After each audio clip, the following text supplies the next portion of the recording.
Hello everyone, welcome to Tara IAS. Think IAS, think Tara. My name is Sai Ram Sampatrao. ఎలా ఉన్నారు అందరూ? ఈ రోజు the Hindu news paper analysis లో మనం మాట్లాడుకునే మొదటి ఆర్టికల్ చూడండి. Supreme court upholds section 6A of citizenship act as valid. One of the most important articles with respect to GS paper 2 polity and governance కి సంబంధించినటువంటి ఆర్టికల్ అమ్మ. Very important article. కాకపోతే ఈ ఆర్టికల్ అండ్ దాంతోపాటు recent supreme court verdict మీకు అర్థం కావాలంటే మీకు కొంత బ్యాక్గ్రౌండ్ అనేది తెలియాలి. ఏం తెలియాలి సార్? మొదట సిటిజన్షిప్ యాక్ట్ ఆఫ్ 1955 ఏదైతే ఉందో ఇది తెలియాలి. దాని తర్వాత అస్సాం అకార్డ్ ఏదైతే ఉందో దీని గురించి మీకు అవగాహన అనేది ఉండాలి, బ్యాక్గ్రౌండ్ అనేది తెలియాలి. దాని తర్వాత సిటిజన్షిప్ యాక్ట్ ఆఫ్ 1955కి 1985లో జరిగినటువంటి అమెండ్మెంట్, దాని తర్వాత ఈ అమెండ్మెంట్లో భాగంగా ఇంట్రడ్యూస్ చేసినటువంటి సెక్షన్ 6A ఏదైతే ఉందో దీని గురించి మీకు అవగాహన ఉండాలి. ఇది తెలిసిన తర్వాతే ఎందుకు the section 6A of citizenship amendment act of 1955 అనేటటువంటిది ఒక కాంట్రవర్షియల్ టాపిక్ అవ్వడం అనేటువంటిది జరిగింది, ఎందుకు అది కోర్టుకు వెళ్ళడం అనేటువంటిది జరిగింది, కోర్టు ఇప్పుడు ఈ పర్టికులర్ విషయం మీద ఏ రకమైన జడ్జిమెంట్ అనేటువంటిది ఇచ్చింది, ఇలాంటి చాలా విషయాలు మీకు తెలుస్తాయి. జాగ్రత్తగా అటెన్షన్ పే చేసి వింటే బ్యాక్గ్రౌండ్ నుంచి పూర్తి స్థాయిలో డీటెయిల్డ్గా కాంప్రహెన్సివ్గా దిస్ పర్టికులర్ టాపిక్ని ఎక్స్ప్లెయిన్ చేస్తాను. అటెన్షన్ పే చేసి వినండి అమ్మా. First up let us look at the citizenship act of 1955. So citizenship act of 1955 అర్థం కావాలంటే ముందు ఇంతకీ సిటిజన్షిప్ అంటే ఏంటి తెలుసుకుందామా. సిటిజన్షిప్ని తెలుగులో పౌరసత్వము అనే పేరుతో పిలుస్తారు. It is simply the status of a person who is recognised through a customer law as a legitimate member of a sovereign state or nation. ఒక సార్వభౌమాధికారం కలిగినటువంటి దేశం, just like India, Pakistan, Bangladesh, United States of America, United Kingdom and Australia, whatever, ఒక సార్వభౌమాధికారం కలిగినటువంటి ఒక sovereign state ఏదైతే ఉందో అది ఒక కస్టమ్ ద్వారా కానీ ఒక లా ద్వారా కానీ, అంటే ఒక రూల్ ద్వారా కానీ ఒక చట్టం ద్వారా కానీ ఒక వ్యక్తికి ఇచ్చేటటువంటి ప్రత్యేకమైన గుర్తింపే, ప్రత్యేకమైనటువంటి స్టేటసే సిటిజన్షిప్గా చెప్పడం అనేది జరుగుతుంది. మరి ఈ సిటిజన్షిప్ అనే స్టేటస్ ఏదైతే ఉందో దాన్ని పొందినటువంటి వ్యక్తులకి ఏంటి సార్ వెసులుబాటు? Those people who will be conferred by the status of citizenship under a law or a custom will be treated differently then the foreigners. ఈ గుర్తింపు లేనటువంటి వాళ్ళు ఎవరైతే ఉంటారో వాళ్ళతో పోలిస్తే ప్రత్యేకంగా ట్రీట్ చేయబడటం అనేటటువంటి జరుగుతుంది. ప్రత్యేకంగా ట్రీట్ చేయబడటం అంటే ఏంటి సార్ అంటే ఒక దేశ బేసిక్ లా ఏదైతే ఉందో దట్ ఈస్ ద కాన్స్టిట్యూషన్ అవ్వచ్చు, లేకపోతే ఆ దేశ లెజిస్లేచర్, ఫర్ ఎగ్జాంపుల్ పార్లమెంట్ కానీ స్టేట్ లెజిస్లేచర్స్ కానీ చేసేటటువంటి చట్టాలు అవ్వచ్చు, ఆ చట్టాల ద్వారా సంక్రమించేటటువంటి కొన్ని ప్రత్యేకమైన హక్కులు కావచ్చు, రైట్స్ కావచ్చు, అవి సిటిజన్స్ ఎవరైతే ఉంటారో ఆ సోవరెన్ స్టేట్ ఒక లా ద్వారా కానీ ఒక కస్టమ్ ద్వారా కానీ ఇచ్చినటువంటి అందించినటువంటి గుర్తింపు పొందిన పౌరులు ఎవరైతే ఉంటారో వాళ్ళకి ప్రత్యేకంగా ఉంటాయి ఈ హక్కులని చెప్పి మనం చెప్పుకోవచ్చు. So in a nutshell, in a simplest form, citizenship is a status or privilege to enjoy rights, a very definite and distinctive rights. ప్రత్యేకమైనటువంటి హక్కుల్ని ఎంజాయ్ చేయగలిగేటటువంటి గుర్తింపు లేదా వెసులుబాటు సిటిజన్షిప్, పౌరసత్వం అని చెప్పి మనం చెప్పొచ్చు. And part 2 of our Indian constitution, భారత రాజ్యాంగంలోని 2వ భాగము పౌరసత్వం గురించి మాట్లాడటం అనేది జరుగుతుంది. పార్ట్ 2 ఆఫ్ ద కాన్స్టిట్యూషన్ లో మెన్షన్ చేసినటువంటి article 5 to article 11 they talk about various provisions of citizenship. And remember, our constitution never explicitly defined the term citizenship. పౌరసత్వం అనే పదాన్ని భారత రాజ్యాంగం నిర్వచించిందా, డిఫైన్ చేసిందా అంటే డిఫైన్ చేయలేదు. మరియు ప్రిడామినెంట్గా సిటిజన్షిప్ అవార్డ్ చేయగలిగేటటువంటి, అవార్డ్ చేయడానికి వెనకున్నటువంటి రూల్స్ అండ్ రెగ్యులేషన్స్ ఏవైతే ఉంటాయో వాటిని నిర్ణయించే అధికారం the countries top legislature, that is the parliament ఏదైతే ఉందో దానికి అప్పగించడం అనేటువంటిది జరిగిందమ్మా. రైట్. సో మరి ఆర్టికల్ 5 to ఆర్టికల్ 11లో మనం ఇప్పుడు మాట్లాడుకోవాల్సినటువంటి ఆర్టికల్ 5, ఆర్టికల్ 6 ఏవైతే ఉంటాయో వాటి గురించి మనం ప్రత్యేకంగా మాట్లాడుకోవాలి. ఆర్టికల్ 5 దేని గురించి మాట్లాడుతుంది? It actually upholds the just soil concept. What is the just soil concept? The Sons of the soil concept. So భారత రాజ్యాంగం ప్రొనౌన్స్ అయినటువంటి సమయానికి, దట్ సింప్లీ మీన్ 26 జనవరి 1950 నాటికి ఎవరు భారత పౌరులుగా నిర్ణయించబడతారు అనేటటువంటి విషయాన్ని ఆర్టికల్ 5 చెప్పడం అనేటువంటి జరుగుతుంది. Article 5 confers the citizenship, the status of citizenship to those persons who was Born on the Indian soil. ఎవరైతే భారత నేల మీద పుడతారో అండ్ దాంతోపాటు ఒకవేళ వాళ్ళ తల్లిదండ్రులైనా భారత నేల మీద పడితే వాళ్ళు భారత పౌరులుగా నిర్ణయించబడతారు అని చెప్పడం అనేది జరిగింది. 1950 జనవరి 26 నాటికి ఎవరు మాత్రం భారత పౌరులు, ఎవరు భారత పౌరులు కాదు అని నిర్ణయించడమే ఆర్టికల్ 5 యొక్క లక్ష్యం అమ్మ. అది మీరు గుర్తుపెట్టుకోవాలి. మరి ఆర్టికల్ 6 దేని గురించి మాట్లాడడం అనేటటువంటిది జరిగింది. You all know that our independence was actually accompanied by brutal partition. దేశ విభజన జరగడం అనేటటువంటిది జరిగింది. పార్టిషన్ టైంలో the so called present Indian టెరిటరీకి ఇప్పుడు పాకిస్తాన్ టెరిటరీస్ ఏవైతే ఉన్నాయో అక్కడ నుంచి చాలా మంది వచ్చారు. అండ్ ఇక్కడ నుంచి చాలా మంది ముస్లిమ్స్ పాకిస్తాన్కి వెళ్ళడం అనేది జరిగింది. Both east Pakistan, the so called Bangladesh right now అక్కడికి, అండ్ దాంతోపాటు ప్రెజెంట్ డే పాకిస్తాన్ రీజన్ ఏదైతే ఉందో నార్త్ వెస్ట్ రీజన్లో ఉంటుంది కదా, సో అక్కడికి కూడా చేరడం అనేటటువంటి జరిగింది. మరి in order to understand the status of this migrants, ఎవరైతే పాకిస్తాన్ ప్రెజెంట్ మనం పిలుస్తున్నటువంటి పాకిస్తాన్ నుంచి ఇండియాలోకి ఎంటర్ అయినటువంటి మైగ్రెంట్స్ ఎవరైతే ఉంటారో వాళ్ళ స్టేటస్ని నిర్ణయించడమే లక్ష్యంగా ఆర్టికల్ 6 ఏదైతే ఉందో చేయడం అనేటువంటి జరిగింది. ఈ ఆర్టికల్ 6 ఏం చెప్తుంది, anyone who migrated to this India, the so called India today before 19 July 1949, 1949 July 19వ తారీఖు ముందు ఎవరైతే ఇండియాలోకి అడుగు పెడతారో they would automatically become an Indian citizen అని చెప్పడం అనేది జరిగింది. చూడండి ఆర్టికల్ 5 ఏం చెప్తుంది, ఎవరైతే వ్యక్తులు 1950 జనవరి 26 నాటికి భారతదేశంలో పుట్టుంటారు, ఈ లోపైన పుట్టుంటారో వాళ్ళందరూ ఆటోమేటిక్గా ఇండియన్ సిటిజన్స్ అవ్వడం అనేటువంటిది జరుగుతుంది. లేకపోతే వాళ్ళ తల్లిదండ్రులు కానీ గ్రాండ్ పేరెంట్స్ ఇండియన్ సిటిజన్స్ అయినా, అంటే ఆ ముందు భారత నేల మీద వాళ్ళకి పుట్టినటువంటి వాళ్ళు కూడా భారత పౌరులుగా నిర్ణయించబడడం అనేది జరుగుతుందని చెప్పింది. మరి ఆర్టికల్ 6 ఏం చెప్తుంది, స్పెషల్లీ మైగ్రెంట్స్ ఎవరైతే అక్కడ నుంచి వచ్చారో, పాకిస్తాన్ ప్రాంతం నుంచి వచ్చారో వాళ్ళ యొక్క స్టేటస్ నిర్ణయించడానికి ఈ పర్టికులర్ ఆర్టికల్ చేయడం అనేది జరిగింది. ఈ ఆర్టికల్ ఏం చెప్తుంది, 19 జూలై 1949 ముందు ఎవరైతే ఇండియాలోకి రావడం అనేటటువంటిది జరిగిందో, ఒకవేళ పేరెంట్స్ కానీ గ్రాండ్ పేరెంట్స్ కానీ ఇండియాలో పుట్టినట్టయితే, ఏ India 1935 government of India act 1935 దేన్నైతే ఇండియాగా చెప్పడం అనేటువంటిది జరిగిందో, that means present day Bangladesh, India and Pakistan కలిపి ఈ ప్రాంతంలో పుట్టడం అనేది జరిగిందో, అండ్ దాంతోపాటు 1949 జూలై 19 ముందు ఇండియా సాయిల్లోకి అడుగు పెట్టుంటే వాళ్ళు ఆటోమేటిక్గా ఏమవుతారు, భారత పౌరులుగా నిర్ణయించబడ్డం అనేటువంటి జరుగుతుంది. But the rest of the powers related to conferring citizenship దాన్ని ఎవరికి అప్పచెప్పారు, భారత పార్లమెంట్కి అప్పచెప్పారు. సో భారత పార్లమెంట్ 1955లో సిటిజన్షిప్ అమెండ్మెంట్ యాక్ట్ ఏదైతే ఉందో చేయడం అనేటువంటిది జరిగింది. To govern and regulate the rules of citizenship for India, ఎవరు భారత పౌరులుగా నిర్ణయించబడతారు 1950 జనవరి 26వ తేదీ తర్వాత అని నిర్ణయించడానికి సిటిజన్షిప్ యాక్ట్ ఏదైతే ఉందో చేయడం అనేది జరిగింది. బట్ ఈ సిటిజన్షిప్ యాక్ట్ ఏదైతే ఉందో దానిలో కీలకమైన మార్పు 1985లో చేరడం అనేది జరిగింది due to an important event called Assam accord. Accord అంటే అగ్రిమెంట్ అమ్మ. ఏంటి అస్సాం అకార్డ్ తెలుసుకోవాలంటే మనం కొద్ది ఇయర్స్ ముందుకెళ్ళాలి. The year 1826 treaty of Yandabo ఏదైతే ఉందో సైన్ అవ్వడం అనేది జరిగింది. After the culmination of treaty of Yandabo, so అప్పటి వరకు సుమారు 6 centuries 6 శతాబ్దాలుగా ప్రజెంట్ డే అస్సాం రీజియన్ని పరిపాలిస్తున్నటువంటి అహోమ్ డినాస్టీ రూల్ ఏదైతే ఉందో ఎండ్ అవ్వడం అనేది జరిగింది. Assam came under the control of then British East India company రూల్లోకి రావడం అనేటువంటిది జరిగింది. అఫ్ కోర్స్ పోస్ట్ 1857 1857 సిపాయిల తిరుగుబాటు తర్వాత కంపెనీ టెరిటరీస్ అన్ని పూర్తిగా బ్రిటిష్ క్రౌన్ డైరెక్ట్ కంట్రోల్లోకి రావడం అనేది జరిగింది, ప్రత్యక్ష పాలనలోకి రావడం అనేది జరిగింది. సో ఏదైతే ప్రత్యక్ష పాలనలోకి వచ్చాయో, ఏ టెరిటరీస్ అయితే బ్రిటిష్ రూల్ అండర్లో ఉండడం జరిగిందో 1947 సమయానికి, అవన్నీ దెన్ ఫార్మ్ మనకి ఇండిపెండెన్స్ తర్వాత దెన్ ఫార్మ్ గవర్నమెంట్ ఆఫ్ ఇండియాకి అప్పచెప్పడం అనేది జరిగింది.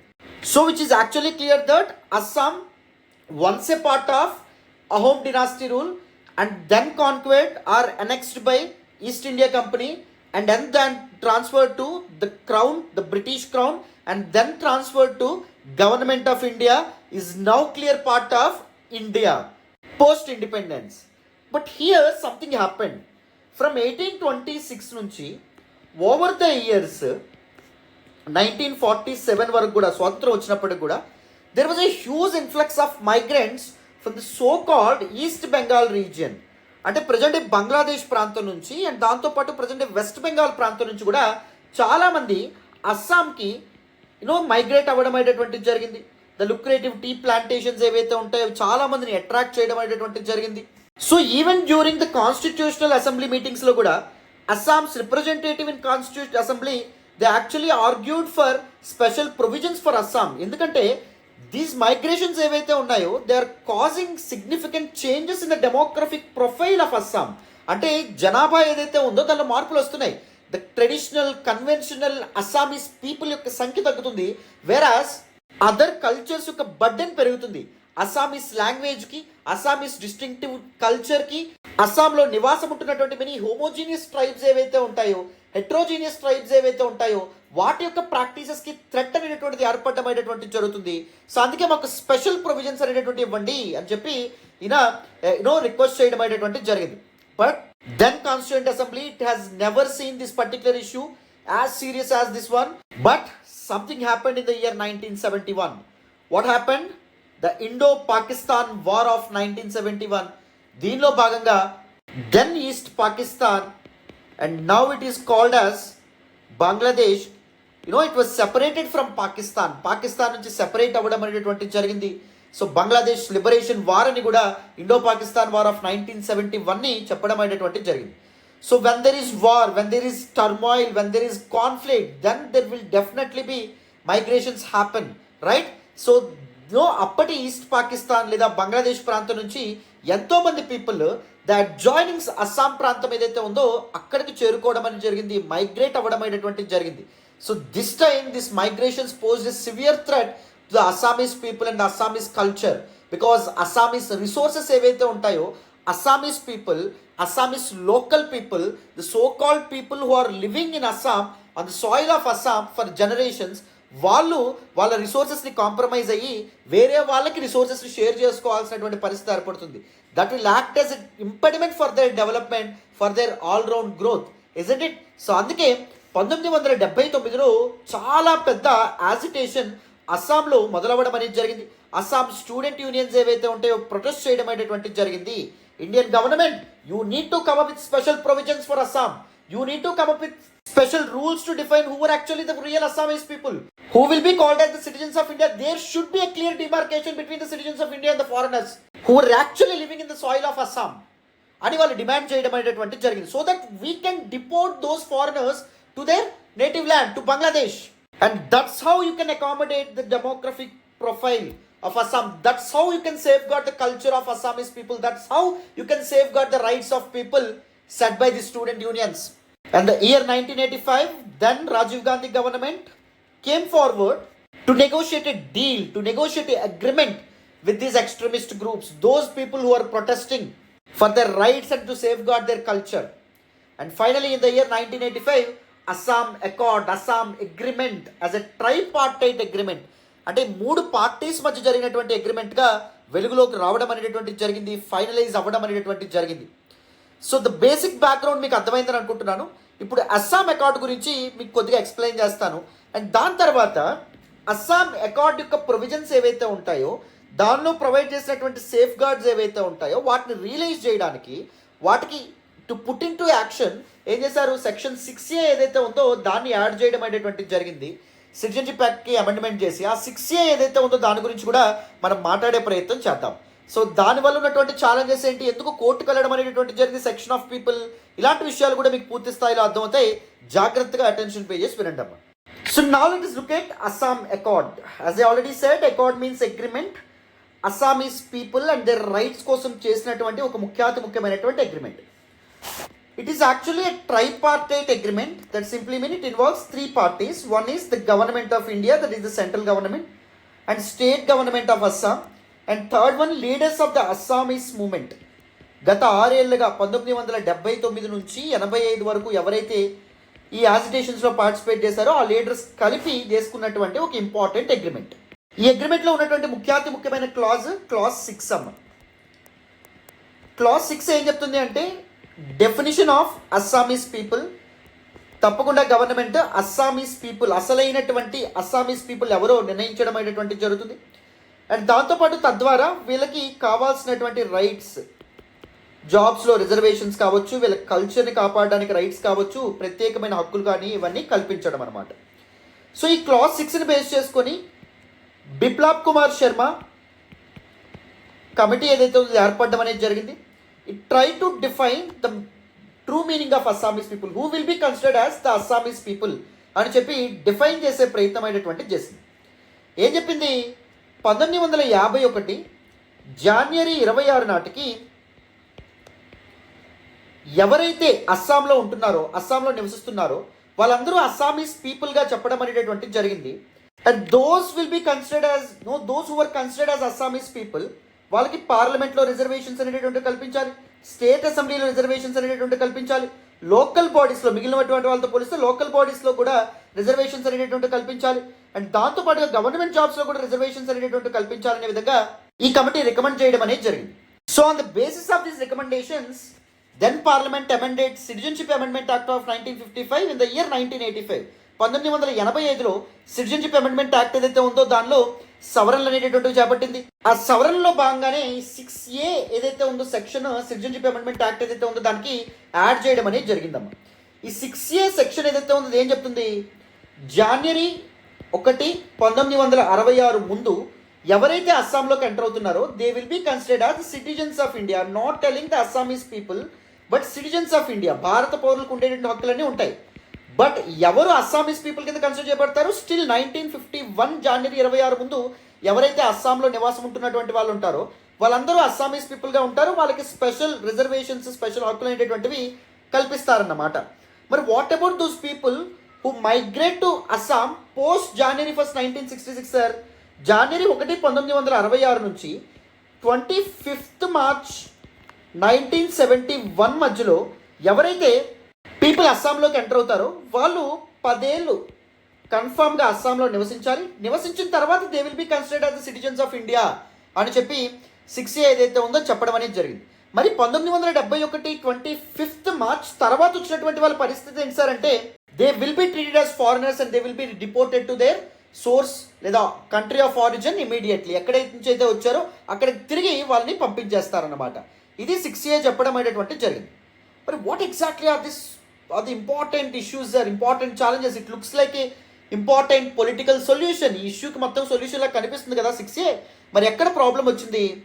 Many people actually challenge this particular 6A in the apex court which was considered as the guardian of people's rights. వాళ్ళు ఏం చెప్తున్నారంటే ఫస్ట్ ఇంపార్టెంట్ థింగ్, అస్సామీస్ పీపుల్గా 1951 జనవరి 26 అనే కట్ ఆఫ్ డేట్ మీరు ఎలా ఇవ్వడం అనేటటువంటిది జరిగింది. 1951 ముందు కూడా ఈస్ట్ పాకిస్తాన్ నుంచి, ఈస్ట్ బెంగాల్ నుంచి చాలామంది అస్సాంలోకి రావడం అనేది జరిగింది కదా. ఆ మైగ్రెంట్స్ సంగతి ఏంటి? స్టిల్ అస్సామీస్ పీపుల్ చాలా వాళ్ళ హక్కులు కోల్పోతారు కదా. 1951 జనవరి 26 ముందు అస్సాంకి వచ్చినటువంటి మైగ్రేట్ అయినటువంటి పీపుల్ కూడా మీరు అస్సామీస్ పీపుల్గా గుర్తిస్తూ మీరు ఏం చేస్తూ ఉన్నారు, వాళ్ళకి స్పెషల్ రిజర్వేషన్స్ కల్పిస్తూ ఉన్నారు. ఆ కట్ ఆఫ్ డేట్ మీరు ఏదైతే ఇచ్చారో దాని వెనక ఉన్నటువంటి రేషనాలిటీ ఏంటి, లాజిక్ ఏంటి అని అడగడం మొదలుపెట్టారు. సెకండ్ ఇంపార్టెంట్ థింగ్ ఏదైతే ఉందో, సెకండ్ ఇంపార్టెంట్ ఇష్యూ ఏం రైజ్ చేశారు అంటే వాళ్ళ యొక్క పిటిషన్స్లో this particular section 6A will be violating article 14 of the constitution which confers right to equality on the citizens of India. So what exactly is this right to equality? Everyone should be treated equally irrespective of their caste, creed, race, gender, etc. Isn't it? మరి ఇప్పుడు rest of the కంట్రీకి వేరే రకమైనటువంటి citizenship rules అమలవుతుంటే only అస్సాంకి మాత్రం మీరు ఏం చేశారు, this cut off date that is January 1, 1966 ముందు వచ్చినటువంటి పీపుల్ ఎవరైతే ఉంటారో వాళ్ళు ఆటోమేటిక్గా సిటిజన్స్ ఆఫ్ ఇండియా అవుతారని చెప్పారు. జనవరి 1 నుంచి 1971 25 మార్చ్ మధ్యలో వచ్చినటువంటి వాళ్ళు 10 ఏళ్ళు అస్సాంలో గడిపిన తర్వాత సిటిజన్స్ ఆఫ్ ఇండియా అని చెప్తున్నారు. అది ఎలా కుదురుతుంది? మిగిలిన స్టేట్స్కి ఒక లెక్క, మాకు ఒక లెక్క. అదేం జరుగుతుంది? మీరు అది వైలేట్ చేస్తున్నారు కదా ఆర్టికల్ నో రైట్ టు ఈక్వాలిటీని అని చెప్పి ఇది చేయడం అనేటువంటిది జరిగింది. థర్డ్ ఇంపార్టెంట్ థింగ్ ఏంటంటే ఆర్టికల్ 21 ఆఫ్ ద కాన్స్టిట్యూషన్ ఏదైతే ఉందో అది కూడా వైలేట్ అవుతుందని చెప్పడం అనేది జరిగింది. So these migrations for acting as a threat to our culture. If there is no culture, there is no existence. Right to 21, right to life and personal liberty ni offer cheyadam అనేటువంటిది జరుగుతుంది. These people are actually exploiting our resources. మా వనరులు కానీ, మా హక్కులు కానీ, మా కల్చర్ని కానీ వీళ్ళు ఎక్స్ప్లాయిట్ చేయడం అనేటువంటిది జరుగుతుంది. దాని కారణంగా మా లిబర్టీ మేము కోల్పోతున్నాం. అండ్ దాంతోపాటు జీవించే హక్కు ఏదైతే ఉందో there is no culture, there is no existence అని చెప్పి వీళ్ళు కోర్టుకు వెళ్ళడం అనేటటువంటిది జరిగిందనమాట. And the fourth important thing, cut off dates ఏవైతే ఉంటాయో what exactly is the rationality behind deciding this cut off dates? 1966 జనవరి 1 ఎందుకు, 1971 25 మార్చే ఎందుకు డిసైడ్ చేశారు? వేరే కట్ ఆఫ్ డేట్స్ ఎందుకు డిసైడ్ చేయలేదు? ఏ ప్రాతిపదికన వాటిని డిసైడ్ చేశారు? మీకు తోచినది, మీకు అనిపించినది డిసైడ్ చేస్తే కుదురుతుందా అని చెప్పి కూడా కోర్టులో ఛాలెంజ్ చేయడం అనేటటువంటి జరిగిందమ్మా. అండ్ ఇంకొక ఇంపార్టెంట్ ఛాలెంజ్ ఏంటంటే article 29 clause 1 which guarantees the protection of interest of minorities యొక్క ప్రయోజనాలను కాపాడేటటువంటి ముఖ్యమైనటువంటి ఆర్టికల్. సో ఎందుకు ఈ ఆర్టికల్ వైలేట్ అవుతుందని చెప్పి ఛాలెంజ్ చేయడం అనేది జరిగింది. ఎప్పటికీ హ్యూజ్ ఇన్ఫ్లక్స్ ఆఫ్ మైగ్రెంట్స్ మనం చూస్తున్నాము, డెమోక్రటిక్ ప్రొఫైల్లో మార్పులు రావడం అనేది జరుగుతుంది. The cultural uniqueness of various heterogeneous groups ఏదైతే ఉందో అది థ్రెట్ కింద మారడం అనేటువంటిది జరిగింది. సో అందుకు ఇది వైలేట్ చేస్తూ ఉంది దిస్ పర్టికులర్ సెక్షన్ 6A అని చెప్పి కోర్టును ఆశ్రయించడం అనేది జరిగింది. ఫైనల్లీ ఎస్టర్డే నిన్న సుప్రీంకోర్టు 5 జడ్జిల సుప్రీంకోర్టు ధర్మాసనము 4:1 రేషియోలో దిస్ పర్టికులర్ సెక్షన్ 6A ఏదైతే ఉందో అది కాన్స్టిట్యూషనల్ రాజ్యాంగబద్ధమే అని చెప్పి ఆల్ దీస్ ఛాలెంజెస్ ఏవైతే ఉంటాయో వాటిని కొట్టివేయడం అనేటువంటిది జరిగింది. సుప్రీంకోర్టు ఏం చెప్పిందంటే just because a state consisted of different ethnic groups, a state is home to different ethnic groups, that doesn't mean it is actually violation of article 29 clause 1 of the constitution. Various heterogeneous groups ఉన్నాయి కరెక్టే, కానీ వేరే వాళ్ళు ఉన్నంత మాత్రాన వేరే వాళ్ళు వస్తే నో థ్రెట్ అనేటటువంటిది కల్చర్కి థ్రెట్ ఏర్పడుతుంది, లేకపోతే వాళ్ళ రైట్స్కి థ్రెట్ అనేటటువంటిది అని చెప్పి చెప్పడం కరెక్ట్ కాదు అని చెప్పి సుప్రీంకోర్టు అభిప్రాయపడడం అనేటువంటిది జరిగింది. And it also upheld article 11 of the constitution. Article 11 of the constitution ఏం చెప్తుంది? Constitution gave the supremacy to parliament in dealing with citizenship matters. So citizenship సంబంధించినటువంటి ప్రతి మ్యాటర్ పార్లమెంటే డీల్ చేసే అధికారం పార్లమెంట్కి ఉంది. సో పార్లమెంట్ చేసినటువంటి అమెండ్మెంట్ ఆ సవరణ ద్వారా తీసుకొచ్చేటువంటి section, so it is perfectly constitutional అనే విధంగా సుప్రీంకోర్టు అభిప్రాయపడడం అనేది జరిగిందమ్మా. దాంతోపాటుగా if you understand the sole reason and objective of 6A of constitution, దాని వెనక కారణం ఏంటి? నిజంగా అస్సామీస్ పీపుల్ యొక్క రైట్స్ ఏవైతే ఉంటే వాటిని దూరం చేయడమా, లేకపోతే ఏమైనా మానిటరీ బెనిఫిట్ కోసం ఎవరైనా ప్రయత్నిస్తున్నారా, లేదే ఈ ఇష్యూ ఏదైతే ఉందో అస్సాం ఇష్యూ ఏదైతే ఉందో మైగ్రెంట్ ఇష్యూ, దానికి ఒక పొలిటికల్ సొల్యూషన్ అనేటటువంటిది ప్రొవైడ్ చేయడం. So the true objective of section 6A is pragmatic and positive, and how can we deny the constitutionality of a particular section in a law made by the parliament which was elected by the people of this country. ప్రజలు ఎన్నుకున్నటువంటి parliament ఏదైతే ఉందో అది చేసినటువంటి చట్టం వెనక objective లక్ష్యం కరెక్ట్గా ఉన్నప్పుడు మేము ఎలా అలాంటి చట్టాన్ని మేము డినై చేస్తాము, రాజ్యాంగ విరుద్ధం అని చెప్తాము అని చెప్పి సుప్రీంకోర్టు చెప్పడం అనేటటువంటిది జరిగింది. I believe with this you understood everything about section 6A of Citizenship Act and the recent controversy and recent Supreme Court verdict. So ఇంత కాంప్రహెన్సివ్గా హోలిస్టిక్గా ఎప్పుడైనా ఒక టాపిక్ని అర్థం చేసుకోవాలి, అప్పుడే మీ ఓన్గా కూడా రేపు పొద్దున్న అస్సాం అకార్డ్ గురించి కానీ సిటిజన్షిప్ యాక్ట్ గురించి కానీ ఏమైనా ఆర్టికల్ వస్తే మీరు చక్కగా అర్థం చేసుకోగలుగుతారు. సో డీటెయిల్డ్గా కాంప్రహెన్సివ్గా దిస్ పర్టికులర్ ఆర్టికల్ మీకు పూర్తి స్థాయిలో అర్థమైందని అనుకుంటున్నాను. చిన్న గ్యాప్స్ ఏమైనా అండర్స్టాండింగ్లో ఉంటే మరొక్కసారి మన వీడియోని చూడండి, మీకు పూర్తి స్థాయిలో అర్థమైపోతుంది. మీ ఎగ్జామ్కి ఎంతవరకు కావాలో బేసిక్స్ నుంచి బ్యాక్గ్రౌండ్ నుంచి డీటెయిల్డ్గా కాంప్రహెన్సివ్గా ఎక్స్ప్లెయిన్ చేయడం అనేటువంటి జరిగింది. Right, with this I will end today's the Hindu analysis discussion, because ongoing issues మీరు చూస్తూ ఉన్నారు అశోక్ నగర్లో TSPSC ఎగ్జామ్కి సంబంధించి ఇవన్నీ. సో కంటిన్యూస్గా నాకు యాస్పిరెంట్స్ నుంచి కాల్స్ వస్తూ ఉన్నాయి. సో రేపు మళ్ళీ హిందూ అనాలిసిస్లో మరిన్ని ఆర్టికల్స్ మనం డిస్కస్ చేసే ప్రయత్నం చేద్దాం. Thank you so much for all the support and all the love so far, Amma. Thank you so much once again. Bye, Nana.